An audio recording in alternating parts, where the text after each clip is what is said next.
Good afternoon, ladies and gentlemen. So today my name is Bharath Prabhu, and I'm a policy analyst at McKinsey, who's here to share with you the impact of the U.S.-China tariffs on the electric vehicle industry, specifically what is ASEAN's path forward for with regards to the Regional Comprehensive Economic Partnership Agreement that's being currently negotiated, called the RCEP, between ASEAN countries and ASEAN plus many other countries outside, including China, Australia, New Zealand, and many others.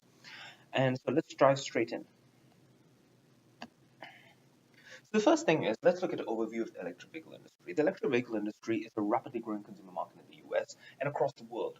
Many countries are implementing, many governments are extremely positive about the outcome and impact of electric vehicles. They're formulating policies to ensure a full transition to a fully electric vehicle industry within just by the year 2040 to 2050, which is an extremely short period of time if you're looking when you're looking at it in terms of setting up your electric vehicle infrastructure, in terms of making sure that gasoline powered vehicles are no longer manufactured, in order to make sure that the technology is sufficiently developed in order to allay any safety concerns.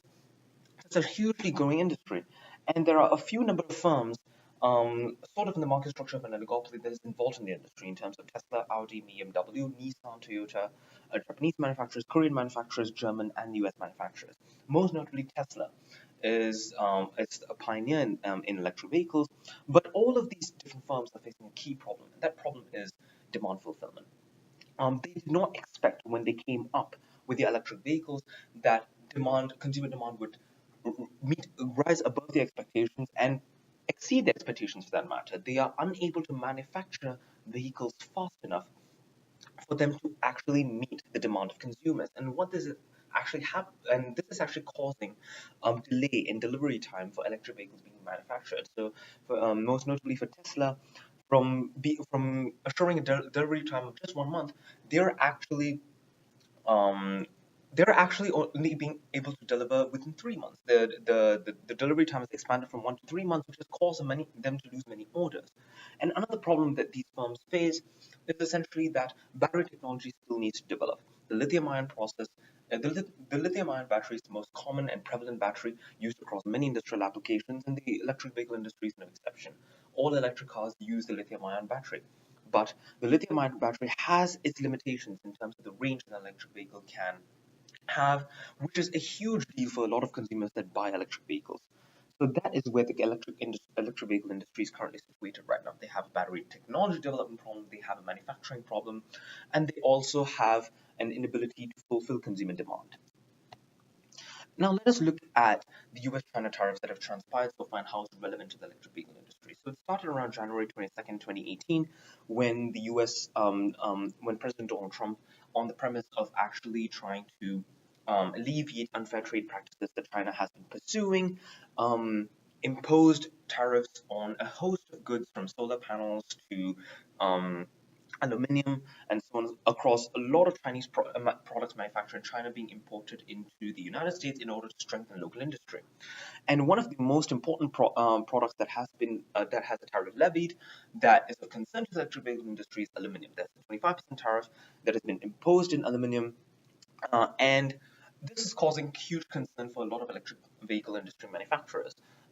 Tesla is facing an increase in cost from 55 to 60% of all the electric vehicles because they have been importing aluminium from China into the United States in order to manufacture their cars. So electric cars in the United States are now more expensive because of these tariffs. And although the intention may be noble in terms of reducing the trade deficit, in terms of making sure that China is compliant to WTO norms, it is having adverse impact across many industries, and the electric vehicle industry is no exception. So let us now step into the shoes of an electric vehicle company. So let's say I am Tesla. Now, what are the key problems that I'm facing right now? And so these can be sort of broken up into many different problems. The first of which is the manufacturing problem. So obviously, is there's a higher cost to me to me Tesla to manufacture these electric vehicles in the United States because I have to import aluminium, and the local US aluminium industry is not competitive or competent enough for me to, or even large enough for me to fulfill my manufacturing demands. And the second problem that I have is that China is a huge, large consumer market that I simply cannot ignore. Although the trade war that has transpired between these two countries that is actually happening between these two countries is adversely impacting me, I need to make sure that I'm able to circumnavigate the trade war and also have a distribution manufacturing channels properly set up in order to circumnavigate the trade war um, as well as benefit myself in the long run. So my technology capital in terms of technology development, in terms of expertise, is based in the United States. Manufacturing problems exist in the United States in terms of higher cost to manufacture, and China is a huge, large consumer market that I cannot ignore and simply focus on the manufacturing in the United States. So, and from a manufacturing standpoint, I'm facing a host of different issues.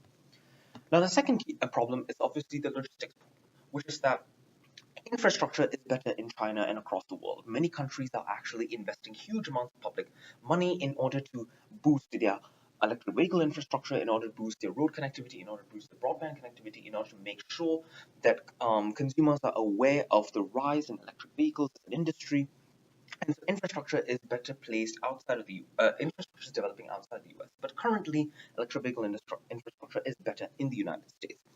And secondly, as an electric vehicle manufacturer, as Tesla, I want to expand into new markets. Although the intention of the tariffs may be noble, I cannot simply constrain my consumer market to the United States and its 300 million consumers. I have to think on a global scale and think of all the different countries which are pursuing policies to boost electric vehicles and how do I expand into those markets as well.